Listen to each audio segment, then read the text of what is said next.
இந்த நாடே மதுவில் மிதந்து கொண்டிருக்கிறது. நீங்கள் எங்கே பார்த்தாலும் டாஸ்மார்க் கடையை திறந்து வச்சு முழுமையாக குடிச்சிட்டு ரோட்டில் யாரும் போக முடியல, சுதந்திரமாக நடக்க முடியல. இதெல்லாம் நடக்கிற போது சீமானை மட்டும் நீங்கள் இப்படி பண்ணுவதற்கு என்ன காரணம்? சீமானை எப்படியாவது இந்த மண்ணிலிருந்து அப்புறப்படுத்த வேண்டும் என்பது திமுகவுடைய மிகப்பெரிய அஜெண்டா. நல்ல மனிதன், போராடக்கூடிய ஆற்றல் பெற்ற தலைவன், ஒரு புரட்சியாளன் இந்த மண்ணிலே வந்துடக்கூடாது, வளர்ந்துடக்கூடாதுங்கிற முழு நிலைப்பாட்டில் இருக்கிறாங்க. அதனால தான் இன்னைக்கு சீமானை இன்னைக்கு இவ்வளவு மூர்க்கம் கொண்டு எதுக்குறாங்க. தம்பி,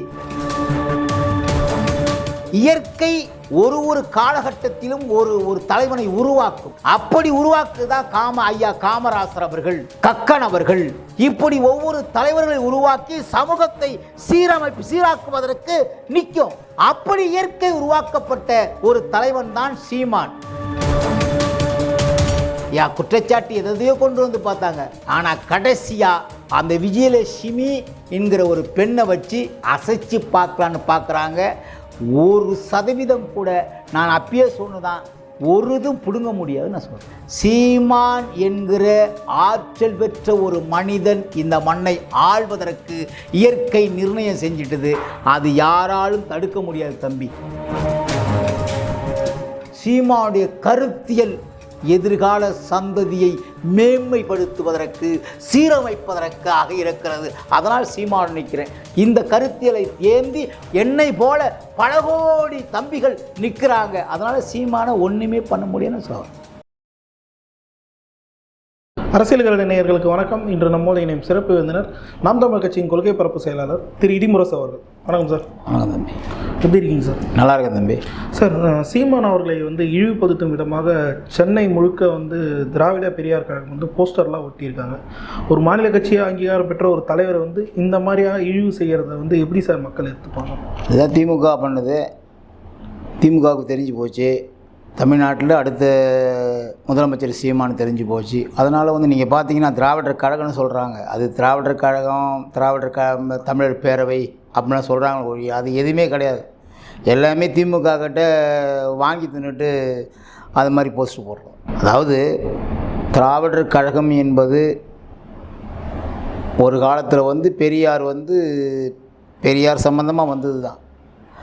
ஆனால் அந்த கட்சி இப்போ வீரமணி இன்னைக்கு யார்கிட்ட இருக்கார்? திமுகவில். எங்கே இருக்கார்? திமுகவுக்கு ஜாலரா போடுற நல்ல தெளிவாக சொல்லணும். திமுகவுக்கு ஜிஞ்சாம் போகிறதுல வீரமணி யார்தான் சரி, இருக்கிற அந்த திராவிடர் கழகத்தை சார்ந்த அத்தனை பேரும் சரி, திமுகவும் திராவிடர் கழகம் ஒன்றுங்கிறத காட்டுறாங்க. என்னன்னா இதில் ஒரு மிகப்பெரிய இது என்னன்னா, திராவிடம் என்பது சீமானால் முடிவுரை எழுதப்பட இருக்கிறது. ஒரு 100 ஆண்டு கால இந்த மண்ணில் பொழைச்சவங்க எல்லாம் இழந்து போங்கன்னு என்ன பண்ணுவாங்க? வாயில் வந்ததெல்லாம் பேசுகிறாங்க, என்னென்ன பண்ணுமோ அதெல்லாம் பண்ணுறாங்க. சீமானை எப்படியாவது இந்த மண்ணிலே ஒழித்து விட வேண்டும் என்கிற உச்சக்கட்ட, அதாவது நீங்கள் பார்த்தீங்கன்னா முழு சந்திரமுகியாக மாறிட்டான்னு சொல்கிறாங்கல்ல, அது மாதிரி இன்றைக்கி முழு சந்திரமுகியாக மாறி திமுக என்னவெல்லாம் பண்ணுது. இல்லை சார், இப்போ கொஞ்ச நாளுக்கு முன்னாடி முதல்வர் போஸ்டரில் ஒரு வயதானவர் மண்ணள்ளி வீசினதுக்கு அவர்கள் தனிப்பதைகளாக வைத்து தேடினாங்க. அதே விஷயத்தான் சீமான் அவர்கள் விவகாரத்தில் இந்த அளவுக்கு கொச்சைப்படுத்தும் விதமாக செயல்படுவது என்பது ரொம்ப ஏற்றுக்க முடியாத ஒன்றா இருக்குல்ல சார்? நீங்களே அந்த மாதிரி ஒரு விஷயமும் பண்ணுறீங்க, இந்த மாதிரி ஒரு விஷயமும் பண்ணுறப்போ நாங்கள் யார் பாதிக்கப்பட்டாலும் சரி, அது ஸ்டாலினாக இருக்கட்டும், யாராக இருந்தாலும் தமிழ்நாட்டில் இருக்கிற பாதிக்கப்படுற போது ஆந்திராவிலையோ கர்நாடகாவிலையோ நினைக்கிறேன், அதாவது பாடகட்டி தூக்கும் போது முதல்ல நாங்கள் தான் அதுக்கு எதிர்ப்பு தெரிவித்தோம். எங்கள் முதலமைச்சர் இப்படி இழிவாக பண்ணுறானேன்னு எதிர்ப்பு தெரிவித்தது எங்கள் அண்ணன் சீமான். நாங்கள் மனித குலத்தினுடைய மேம்பாட்டிற்கு எங்கே இருந்தாலும் நாங்கள் குரல் கொடுப்போம்.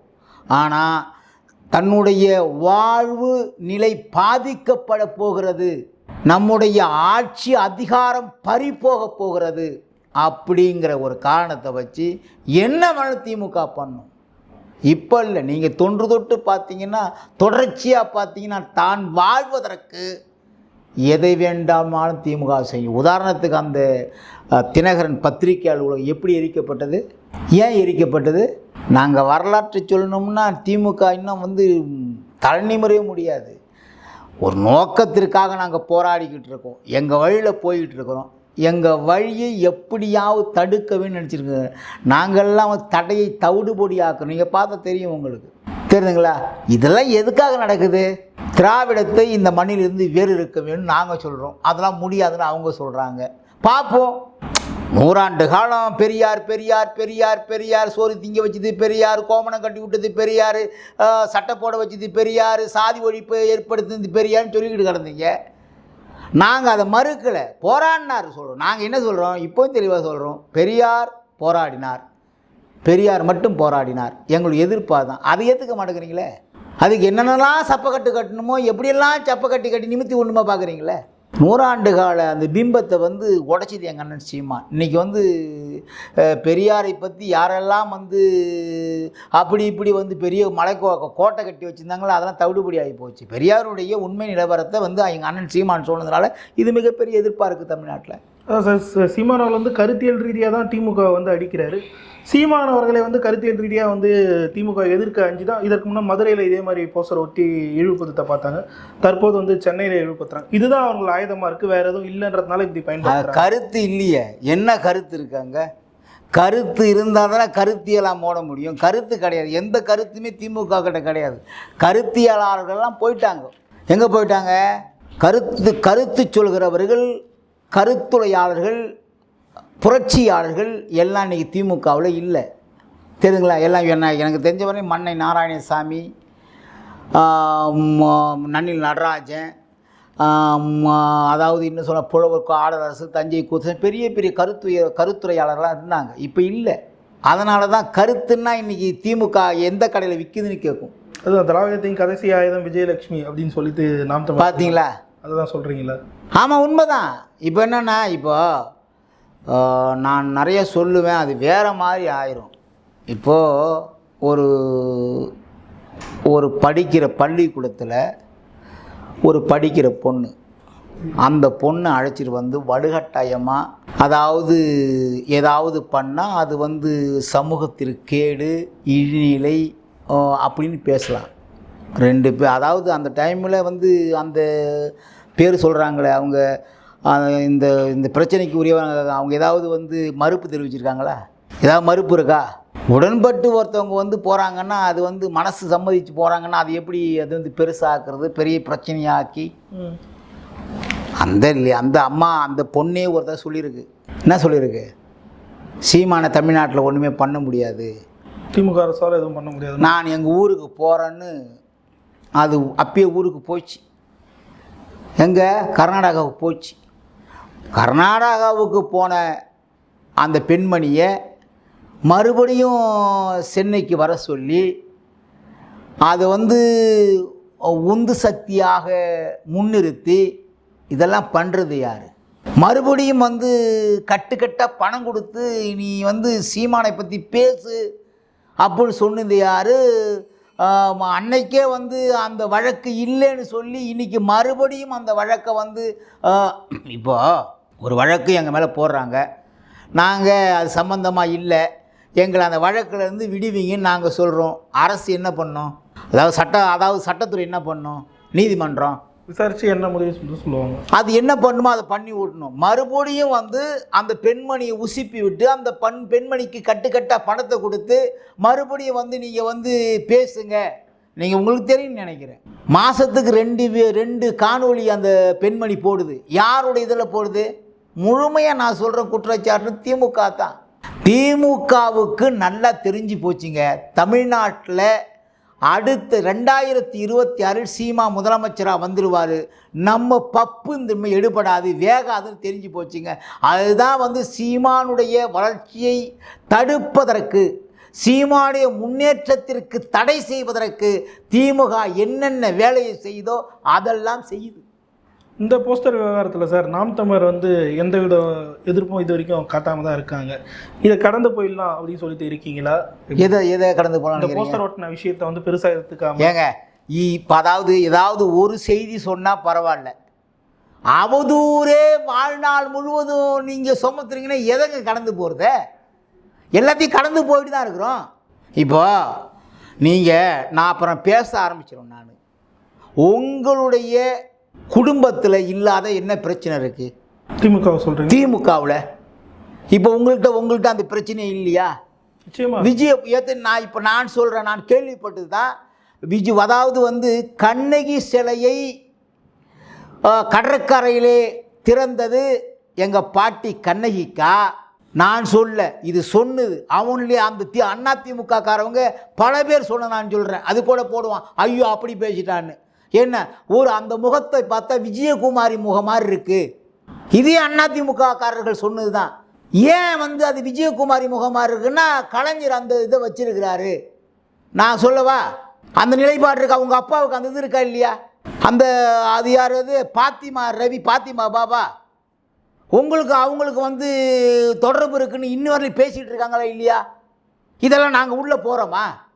எங்களை ஏன் அவ்வளோ மூர்க்கமாக எதுக்குறீங்கிற எவ்வளோ பிரச்சனை நாட்டில். இன்றைக்கி வந்து பார்க்க போனால் பெண்கள் இன்றைக்கி வெளியில் வந்து சுதந்திரமாக போக முடியல, பல பாலியல் சீண்டலுக்கு ஆளாகிறாங்க. அதை பற்றி பேசுவதற்கு, அதற்கு நடவடிக்கை எடுப்பதற்கு இந்த நாட்டில் வந்து நிர்வாகம் கிடையாது. எங்கே பார்த்தாலும் கொலை, எங்கே பார்த்தாலும் கொள்ளை, எங்கே பார்த்தாலும் கற்பழிப்பு, எங்கே பார்த்தாலும் சிறு பிள்ளைங்க, பெண் பிள்ளைங்கள் வந்து பாலியல் ரீதியாக மிகவும் துன்புறுத்தப்படுறாங்க. கஞ்சா ஒரு பக்கம் விற்கிது, ஒரு பக்கம் அபின். இப்படி இந்த நாடே வந்து மதுவில் மிதந்து கொண்டிருக்கிறது. நீங்கள் எங்கே பார்த்தாலும் டாஸ்மார்க் கடையை திறந்து வச்சு முழுமையாக குடிச்சிட்டு ரோட்டில் யாரும் போக முடியல, சுதந்திரமாக நடக்க முடியல. இதெல்லாம் நடக்கிற போது சீமானை மட்டும் நீங்கள் இப்படி பண்ணுவதற்கு என்ன காரணம்? அது காரணத்தை வந்து நாங்கள் சொல்கிறோம். சீமான் அடுத்த முதல்வராக வரப்போகிறார், நாடேன்னு எதிர்பார்த்துக்கிட்டு இருக்கு. அதனால் ஏன்னா சீமானை எப்படியாவது இந்த மண்ணிலிருந்து அப்புறப்படுத்த வேண்டும் என்பது திமுகவுடைய மிகப்பெரிய அஜெண்டா. நான் சொல்கிறேன். ஆனால் சார் அவங்க வந்து என்ன சொல்கிறாங்கன்னா, சீமான் அவர்கள் வந்து எங்களுக்கு போட்டியே இல்லைன்ற மாதிரி தான் அவங்க மீடியாக்களில் வந்து ப்ரொமோட் பண்ணுறாங்க. ஆனால் பேக் எண்டில் வந்து இந்த மாதிரி சீமான் அவர்கள் வந்து விழுத்ததுக்காக எல்லா வேலையும் வந்து செய்கிறது தான். எப்படி சீமான் போட்டியே இல்லைன்னு நீங்கள் சொல்கிறீங்கள, இணையத்தை திறந்து பாருங்கள். உங்கள் பக்கத்தில் இருக்கிற எல்லா மீடியாவும் சீமானை குறைவுபடுத்தி பேசுகிறது இல்லையா பாருங்கள். சீமான் தான் தூசாச்சே. அப்புறம் எதுக்கு வந்து இருக்கிற இப்போ இன்னொன்று சொல்கிறேன், சன் டிவி, இப்போ இந்த டிவிலாம் இருக்குல்ல, கலைஞருடைய குடும்ப டிவிலாம் இருக்குல்ல, சீமாவை 100% விமர்சனம் பண்ணுவதற்கு என்ன காரணம்? நான் கேள்வி வைக்கிறேங்க. அவர் வளர்ச்சியால் வந்து அச்சமாக கூட இருக்கலாம். அப்போ எப்படி தூசுங்கிறீங்க நீங்கள்? மரியாதைக்குரிய சட்ட அமைச்சர் ரகுபதி கூட சொல்கிறாரு, அவர் வந்து தூசு அப்படிங்கிறாரு. தூசு தானே. ஏன் நீங்கள் வந்து டார்கெட் பண்ணுறீங்க? திமுக ஆளும் கட்சியாக இருக்கிற திமுக ஏன் அண்ணன் சீமானை டார்கெட் வைக்கிறது? உங்களுக்கு தெரிஞ்சு போச்சு. தமிழ்நாட்டில் அடுத்தது வந்து அட்மினிஸ்ட்ரேட்டிவ் வந்து சீமான் தான். ஒன்றுமே பண்ண முடியும், நம்ம கணக்கெல்லாம் முறையாக கணக்கு தீர்க்கப்படும் உங்களுக்கு தெரியுது. அதனால் திமுக அதாவது எங்கள் அண்ணன் சீமானை நீங்கள் வந்து மூர்க்கமாக, உங்களுக்கு தெரியும் நினைக்கிறேன், இந்திரா காந்தி அவர்கள் இந்த நாட்டில் எமர்ஜென்சி கொண்டு வந்தபோது திமுக எந்தெந்த சோதனைகளை வேதனைகளை அனுபவித்ததோ அதே வேதனையை, அதே துன்புறுத்தலை, அதே நெருக்கத்தை இன்றைக்கு நாம் தமிழர் கட்சி மன்னன் சீமானும் சந்தித்து கொண்டிருக்கிறோம். எப்படி வந்து இந்திரா காந்தி அவர்கள் எமர்ஜென்சி கொண்டு அவசரங்களை பிரகடனம் கொண்டு வந்து இந்த மண்ணில் திமுக காரர்களை வேதனைப்படுத்தினார்களோ அந்த வேதனையை திமுக இன்றைக்கு எங்களுக்கு கொடுத்திருக்கிறது. இது உச்சக்கட்டம். அதாவது எந்த கட்சியுமே பெறாத ஒரு சிக்கலை வந்து சீமானவர்களும் நாம் தமிழர் அவர்களும் பெற்றுட்டு வராங்கன்றது தான் ஊடகங்கள்லேயும் செய்தி பொருளாகவே இருக்குது. இந்த அளவுக்கு ஒரு விஷயம் போயிட்டு இருக்கும்போது இப்போது வந்து விஜயலட்சுமிக்கு ஆதரவாக வந்து சீமானவர்களை எதிர்க்கிறேன், மக்களை வந்து சீமானுக்கு எதிராக வந்து ஒன்று திருத்துவேன் அப்படின்னு சொல்லிட்டு வீரலட்சுமி அவர்கள் வந்து ஒரு வீடியோ வந்து வெளியிட்டிருக்காங்க. இதை எப்படி சார் பார்க்குறீங்க? யார்? நான் அப்பயே வந்து சொல்லிட்டேன், வீரலட்சுமி யார்? வீரலட்சுமி இந்த மண்ணினுடைய போராட்ட களத்தில் எங்கேயாவது நின்ன ஒரு புகைப்படம் காட்டுங்க. வீரலட்சுமிக்கும் மக்களுடைய வாழ்வாதாரத்திற்கு வீரலட்சுமி செய்த போராட்டம் என்ன? ஸ்டெர்லைட்டு, கூடங்குளம் அணு உலை, பரந்தூர் விமான நிலையம், ஹைட்ரோ கார்பன், மீத்தேன், இன்னும் பல போராட்டங்களை அண்ணன் சீமான் களத்தில் நின்று சந்தித்து மக்களுக்காக போராடிய பல புகைப்படங்களை, பக நிகழ்வுடைய காணொளிகளை முரசு கொண்டு வர்றான். இந்த வீரலட்சுமின்னு ஒன்று இருக்குல்ல, ஏற்கனவே அந்த படாத பாடுபடு தேவையில்லாமல் இங்கே வரக்கூடாது, தெரியுதா? இந்த கையால் லெஃப்டால் நான் சீமானை சந்திக்கிறேன்னு சொன்னாங்க. உன் கணவனுக்கு 18 தையல் போட்டாங்க தலையில், ஞாபகம் இருக்குன்னு நினைக்கிறேன். நீ ஒன்று திரட்டி போராடி சீமா மயிரையா பிடுங்குவ? அவர் கட்டவரல் மயிர் இருக்குல்ல, அதுக்கு ஈடாவியா நீ? நான் பல இடத்துல சொல்லிட்டேன். நான் இதை நீ இந்த மண்ணிற்கும் மக்களுக்கும் மக்களுடைய வாழ்வாதாரத்திற்கும் போராடிய ஒரு செய்தியை காட்டுங்கிற அது மாதிரி தெரியல. உனக்கு தெரியுமா தம்பி, ஒரு போராட்டம் அதாவது நாங்கள் இதில் பண்ணோம், சத்தியமூர்த்தி பவனில் பண்ணோம். நாங்கள் 200 பேர் 250 பேர் நாங்கள். அது மட்டும் அங்கேருந்து ஒரு சோடா பாட்டிலில் அதில் பெட்ரோலை கொஞ்சம் ஊற்றி தூக்கி எரிஞ்சிட்டு அது போயிட்டு எங்கே போயிட்டு ஓடி போயிட்டு. அது நாங்கள் சத்தியமூர்த்தி மகன் நிற்கிறோம். சத்தியமூர்த்தி நகரம் அண்ணன் கராத்த தியாகராஜ் தெரியுமா? தெரியும் நினைக்கிறேன் உங்களுக்கு. அவர் கையில் அது மாட்டிருந்ததுன்னு வச்சுக்க, கைமா பண்ணியிருப்பார். அன்னைக்கு எங்கேயோ கடந்துக்கிட்டு நான் அதை பண்ணுவேன், இதை பிடுங்குவேன், அதை கட்டுவேன்னு சொல்லக்கூடாது. நான் என்ன சொல்கிறேன், உண்மையிலேயே நீ ரோசக்கார பொம்பளை தானே, கட்சி நடத்துகிறல. அண்ணா யூனிவர்சிட்டியில் அந்த பொண்ணு பாலியல் சீண்டலுக்கு இதானதில்ல, நீ இப்போ குரல் கொடுத்தியா? அண்ணா நகரில் ஒரு பொண்ணு பாலியல் சீண்டலுக்கு பிரச்சனை ஆச்சு, குரல் கொடுத்தியா? ஏதாவது தமிழ்நாட்டில் அந்த பாலியல் சீண்டலுக்கு துன்புறுத்தப்படுகிற பெண்களுக்காக குரல் கொடுத்தன்னு சொல்லு. நீ புரோக்கர், நீ யார்கிட்டையாவது பணம் பார்த்து வைத்த வளர்க்குற நீ போய் அண்ணன் சீமானை பற்றி பேசலாமா? இவ்வளோ நாள் இல்லாமல் திடீர்னு அவங்க வராங்க, எதனால் சார்? தம்பி, அது புரோக்கர். எங்கேயாவது பணம் வாங்கிக்கிட்டு வைத்த வளர்க்குறது, குடும்பத்தை வளர்க்குறது. அது தெரியுதுங்களா? பேர் வீரலட்சுமி. அது அது தமிழர் முன்னேற்ற படைன்னு ஒன்று வச்சுருக்கு. யாராவது எங்கள் ஆள் ஒரு 2 பேரை காட்டும் பார்ப்போம்.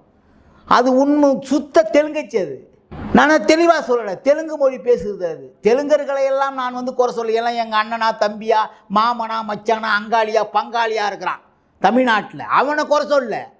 இது யாராவது ஒரு 5000 ரூபா 10,000 ரூபா கொடுத்துட்டா அதுக்கு கோஷம் போடுறது, தெரியுதுங்களா? இதை அதெல்லாம் நான் பேசக்கூடாதுன்னு நினைக்கிறேன். ஏன்னா எங்களுடைய போராட்டத்தில் ஒரு 10 கிலோமீட்டர் அது கடந்திருக்காது. அது தெரியுதுங்களா? யாராவது பணம் கொடுத்தாங்கன்னா, இப்போ முன்னாடி விஜயலட்சுமி இங்கே வந்தது, விஜயலட்சுமியை வச்சு ஏதாவது பணம் சம்பாதிக்கலாம், ஏதாவது நமக்கு தொகை கிடைக்கும் அப்படின்னு பார்த்துது. ஒரு நாள் ராத்திரி தங்கி இருந்தோன்னு சண்டை வந்துச்சு. பிளானிங் வேறு மாதிரி போடும் விஜயலட்சுமி, அதை மன்னிக்கணும் வீரலட்சுமி, தெரியுதுங்களா? வீரலட்சுமி 1% கூட என்ன எங்களுக்கு நல்லதாக இருக்காது. வீரலட்சுமியை நான் ரொம்ப விமர்சனம், நான்லாம் சொல்கிறேன்ல, நான் ஏற்கனவே கேட்டிருக்கிறேன். நீ யாருன்னு கேட்குறேன். இடிமுரசு நான் என் ஊரில் மாதாவரத்தில் நின்று கேட்டுட்டு, சீமான் கட்சியில் இடிமுரசுன்னு ஒருத்தர் இருக்கார, அவர் யார் அப்படின்னு கேட்டால் எல்லோரும் சொல்லுவான். என்னுடைய வீடு, என்னுடைய விலாசம், நான் யாருன்னு சொல்லுவான். ஒன்றை கேட்டால் ஒருத்தன் தேனின்னு சொல்கிறான், ஒருத்தன் திண்டுக்கல்னு சொல்கிறான், ஒருத்தன் மதுரைன்னு சொல்கிறான், ஒருத்தன் ராமநாதபுரம்னு சொல்கிறான், ஒருத்தன் தஞ்சாவூர்னு சொல்கிறான், ஒருத்தன் பூந்தமல்லின்னு சொல்கிறான், ஒருத்தன் நீ எங்கெங்கே ரூமு போட்டியோ அங்கெல்லாம் உன் பேர் சொல்கிறான். எப்படி கண்டுபிடிக்கிறது? நீ எப்படி ஒரு கட்சி தலைவராக இருப்ப? எங்கள் அண்ணன் சீமா நீலாங்கரையில் போய் கேட்டால் எங்கள் அண்ணன் வீட்டில் ஆட்சி போய் விடுவான். உன் இடத்த காட்டுங்கிறேன் நான். நீ என்ன போராடுவோ, உனக்கு போராட உன் வாழ்க்கையே என்னான்னு தெரில. உனக்கு கட்டிக்கிட்டவன் யார், வச்சுக்கிட்டவன் யாருன்னு தெரியல. நீ வந்து எங்களை பற்றி வந்து தரக்குறைவாக பேசி நான் வந்து அப்படியே புட்டிச்சு அப்படியே ஒரு நாளைக்கு ஒரு போராட்டம் நடத்துன்னு ஆரம்பித்து மகளிரை வந்து ஒன்றிணைச்சிட்டா தமிழ்நாட்டில் உள்ள அத்தனை எல்லா பெண்களும் உன் பிள்ளை நின்று மாட்டாங்க. அப்படி பிடிக்கிற மாட்டியா நீயே? சும்மா தம்பி அது அதெல்லாம் ஒரு பெண்மணி நினச்சிக்கிட்டு என்கிட்ட கேள்வி கேட்குறீங்க என்ன? ஆனால் வந்து திமுகவை சேர்ந்த கனிமொழி அவர்கள், சுதா அவர்கள் போன்ற பெண்ணியம் காக்கக்கூடிய தலைவர்கள்லாம் வந்து சீமானவர்களுக்கு எதிராக வந்து குரல் கொடுத்து தம்பி மறுபடியும் மாதிரி பெண்ணியம் காக்கக்கூடியன்னு சொல்லாதீங்க. இல்லை வீரலட்சுமி அவர்கள் சொன்னது தான். பெண்ணியம் காக்கக்கூடிய தலைவர்கள் கனிமொழி சுதா போன்றவர்கள்லாம் வந்து குரல் கொடுத்துருக்காங்க. இது வந்து சீமான் அவர்கள். யார் பெண்ணியம் காக்கக்கூடியவங்க? கனிமொழி வந்து பெண்ணியம் காக்கக்கூடிய சொல்கிறீங்களா? அவங்க மீன் பண்ணுறாங்க வீரலட்சுமி அவர்கள், நான் சொல்லலை. யார்? வீரலட்சுமி அவர்கள் அவங்கள சொல்கிறாங்க. அதான் அவங்கள சொல்கிறாங்க. நான் என்ன சொல்கிறேன், அதாவது பெண்ணியம் காக்கக்கூடிய தலைவர்கள்னு சொன்னால் பெரிய பெரிய ஆட்கள்லாம் இருக்கிறாங்க, தெரியுதுங்களா? நான் பேர் சொல்ல விரும்பலை, பேர் சொல்லாமல் போராடுறாங்க பற்றியா, அவங்க பெண்ணியம். இப்போ வந்து மரியாதைக்குரிய கனிமொழி வந்து மேலே அதாவது எம்பியாக இருக்கிறாங்க, ஸ்டாலின் அவர்களுடைய தங்கையாக இருக்கிறாங்க. இவங்க என்ன பெண்ணியத்தை காத்திருக்கிறார்கள் சொல்லுங்கள்? ஆட்சி அதிகாரத்தில் இல்லாத போது என்ன சொன்னாங்க? தமிழ்நாட்டில் இளம் விதவைகள் அதிகமாயிட்டேன்னு சொன்னாங்க. என்ன தமிழ்நாட்டில் அன்னைக்கு அதிக விதவைகள் அதிகமாயிட்டாங்கன்னு சொன்ன மரியாதைக்குரிய கனிமொழி அவர்களுக்கு நான் சொல்கிறேன், இன்னைக்கு தமிழ்நாட்டின் நிலைப்பாடு என்ன? இன்னைக்கு எங்கு பார்த்தாலும் தெருவுக்கு தெருவு, சந்துக்கு சந்து, எங்கு பார்த்தாலும் டாஸ்மாக் கடை. எங்கு ஒரு நேரத்தில் வந்து அன்னைக்கு கூட பார்த்தீங்கன்னா ஒரு 10 ஆண்டுகளுக்கு முன்னாடி பார்த்தீங்கன்னா அதாவது குடிப்பான், ஒரு வயது வரம்பு வச்சு குடிப்பான். இன்னைக்கு தமிழ்நாட்டில் டாஸ்மார்க்கு மாத்திரமல்ல, உங்கள் அண்ணன் தான் எதிர்கட்சியாக இருக்கிற போது இருக்கிற கடைகள்லாம் போய் குட்கா பான் பராக்கு எல்லாத்தையும் பிடுங்கி வெளியே வீசி நாங்கள் வந்து போதை பொருள்களை ஒழிப்பதற்கு முன்மாதிரியாக இருக்கிறோன்னு எல்லாத்தையும் கொண்டு வந்து உடைச்சாரு. இன்றைக்கி அதெல்லாம் விற்கலையா தமிழ்நாட்டில்? விற்கிறாங்க. அந்த அந்த இது கஞ்சாவை அவன் பேர ஜாபர் அலியா தம்பி, ஜாபர் சாதிக்கு யார் தம்பி? வேற கட்சிக்காரனா? உங்கள் கட்சிக்காரன், அவன் தான் விற்கிறான். இருக்கிற அது எல்லா தமிழ்நாட்டில் வந்து எல்லா போதை பொருள்களும் உங்களுடைய அனுமதி பெற்று தான் வருது, இல்லைன்னு உங்களால் மறுக்க முடியுமா? ஆனால் இவர்கள்லாம் வந்து சீமான் அவர்களை வந்து இந்த விஷயத்தில் வந்து டார்கெட் பண்ணுறாங்கல்ல சார், அது ஏன் சார்? கனிமொழி அவர்களாக இருக்கட்டும். அதுதான் தம்பி, ஒரு நல்ல மனிதன், போராடக்கூடிய ஆற்றல் பெற்ற தலைவன், ஒரு புரட்சியாளன் இந்த மண்ணிலே வந்துடக்கூடாது, வளர்ந்துடக்கூடாதுங்கிற முழு நிலைப்பாட்டில் இருக்கிறாங்க. அதனால தான் இன்னைக்கு சீமானை இன்னைக்கு இவ்வளவு மூர்க்கம் கொண்டு எதுக்குறாங்க தம்பி, தெரியுதுங்களா? இந்த அதாவது இயற்கை ஒரு காலகட்டத்திலும் ஒரு தலைவனை உருவாக்கும். அப்படி உருவாக்குதான் ஐயா காமராசர் அவர்கள், கக்கன் அவர்கள், இப்படி ஒவ்வொரு தலைவர்களை உருவாக்கி சமூகத்தை சீராக்குவதற்கு நிற்கும். அப்படி இயற்கை உருவாக்கப்பட்ட ஒரு தலைவன் தான் சீமான். அந்த தலைவன் வரக்கூடாது என்பதற்காக இவங்க என்னத்தையும் எல்லாத்தையும் கொண்டு வந்து பார்த்தாங்க தம்பி, உங்களுக்கு தெரியும்னு நினைக்கிறேன். ஏன்னா குற்றச்சாட்டு எதையோ கொண்டு வந்து பார்த்தாங்க. ஆனால் கடைசியாக அந்த விஜயலட்சுமி என்கிற ஒரு பெண்ணை வச்சு அசைச்சு பார்க்கலான்னு பார்க்குறாங்க. 1% கூட நான் அப்பயே சொன்னதான், ஒரு இதுவும் பிடுங்க முடியாதுன்னு நான் சொல்கிறேன். நான் வந்து சீமானவர்களுக்கு எதிராக வந்து உண்ணாவிரத போராட்டம்லாம் அறிவிச்சிருக்காங்க தம்பி. சீமானுக்கு உண்ணாவி என்ன தம்பி? எதுக்கு? அதாவது நான் சொல்கிறேன், அது சாராய கடை ஊராக திறந்து வச்சுருக்காங்க, உண்ணாவிரதம் பண்ணுங்க. பரந்தூரில் வந்து விமான நிலையத்தை கட்டியே ஆகுன்னு சொல்கிறாங்க. அங்கே உள்ள மக்கள்லாம் வந்து 2 ஆண்டு காலமாக வந்து போராட்டம் பண்ணுறாங்க. அங்கே அதுக்கு உண்ணாவிரதம் பண்ணுங்க. நொய்யல் ஆறு வந்து கழிவுலாம் கலக்கப்பட்டு ரசாயன கழிவுகள் கலந்தப்பட்டு அங்கே உள்ள நிலைமையை வந்து அதாவது அழிவை நோக்கி சென்று கொண்டு அங்கே பண்ணுங்க. என்ன எவ்வளவோ பிரச்சனை இருக்குது தம்பி உண்ணாவிரதம் பண்ணுறதுக்கு. இன்னும் சொல்லப்போனால் வந்து காவேரி நதி பிரச்சனைக்கு பல போராட்டங்களை நான் கையெடுத்திருக்கிறோம், இன்னும் வெற்றி பெறவே இல்லை. அதுக்கு போராட்டம் பண்ணுங்க. சீமானுக்கு எதுக்கு போராட்டம் பண்ணுறீங்க?